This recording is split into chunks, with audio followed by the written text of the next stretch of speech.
Today on the baptism of the Lord, I just want to talk just briefly on the second reading, which is from St. Paul's letter to Titus. Titus was the overseer, the bishop of Crete, and he made his remarks sometime between the time of house arrest in Rome and the time of the second arrest. So somewhere between the two of them, he made his comments to him.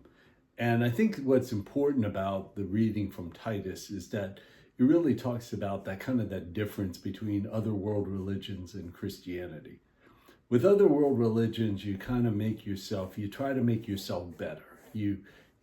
It's not self-help, but it's really kind of like making yourself pleasing to God. How am I going to make myself pleasing to God? So just like a bird, during the mating season will do a little dance or get the feathers just right. So too, we try to do that with God. That's basically your world religion. What can I do to please God? How can I do that? But instead, what Paul says to Titus is to reject those godless ways and worldly desires. Now, how do we do that? Do we do it by trying harder, doing more, trying to be a better person, making sure that I'm somehow just a little bit better than Joe over there or Sally over there, and okay, I'm still on that curve, I'm still on that good part of the curve. Maybe falling back a little bit in the bad part of the curve, then striving to do better on the good part, or do we let the Lord work on us on the inside? And it's really not the focus on sin, but instead focus on God. And focusing on God, you let God work on you from the inside instead of just saying, okay, I'm going to try harder not to do these sins, and that's great until something happens, until somebody cuts you off on the beltway, or somebody at work says something that really annoys you. Then all of a sudden all those good intentions go. But if you allow the Lord to work on you on the inside, then hopefully those desires, those situations, it still may occur, but hopefully beginning to get a little bit better by the Lord working on us inside and not just trying harder on the outside. Because really, when we think about the reading from Titus, it talks about mercy. Mercy is when the deeds deserve a punishment, but yet the punishment is not given. So we think about Christ on the cross, that our deeds, our waywardness, deserved punishment, but Christ took that punishment for us on the cross. And then we also think about God's grace. Grace is that favor that's given to us. So we think about in Paul's letter to the Romans, in Romans 5:8, it says, but God demonstrated his love by this: for us, while we were still sinners, Christ died for us.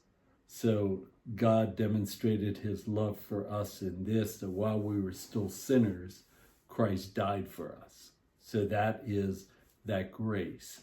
So again, focusing on that rather than sin is much more helpful. If I would say, if you want to, do better this year, you want to, hopefully begin to go away from sins, then work on your relationship with God. That's the one thing that will help.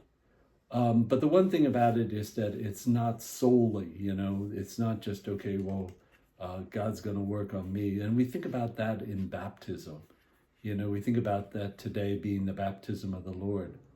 As Catholics, we have infant baptism. And infant baptism, again, we see that it's God's grace being poured out in the sacraments, that God's favor being poured out for us in the sacraments, that God takes away original sin, that God brings us as a member of we have not only a natural family, but a supernatural family in the church, that God takes away for adults, for those above the age of reason, that God takes away personal sin in baptism. So God does all these things for us.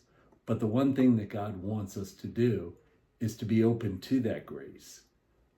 So, I always used to tell people who are going to be baptized, for parents who are going to the baptism class, I'd always say, okay, what your responsibility is that it says, do you resolve to bring your child up in the practice of the faith? And you can lie to me, that's fine. I've had plenty of people lie to me. But are you going to lie to God? Are you going to say, yeah, well, I'm going to do that, but I have no intention of bringing the child to Mass. I have no intention of having the child religious instruction. I have no intention of teaching the child prayers and faith at home. I have no intention of doing this. Do you have no intention of doing that? So then you're not lying to me, but you're lying to God. So again, what it is that idea of infant baptism that we see in the church is really predicated on teaching the faith at home. And that the church, through the Catholic school or through religious education, can be a help. But it's really the instruction that they receive, not just in words but in actions. Do the parents, strive to get to Mass on a regular basis? Do they strive to come early and prepare themselves just before Mass? Do they go through the prayers? Do they help the child in learning the prayers? Do they have prayer at home?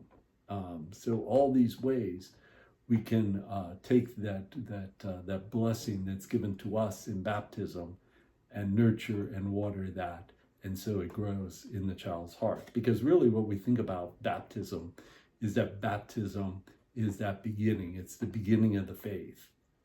It shouldn't be the end. It shouldn't be, okay, well, I'm doing this just to, because it's a tradition in our family, or I'm getting grandma or my mom off my back, or, I'm doing this for all these different reasons. That's not the reason. The reason why is to really show and to have that great love for the faith, and to desire that great love for the faith, and to show that faith to your children that we receive in baptism. Thanks. God bless.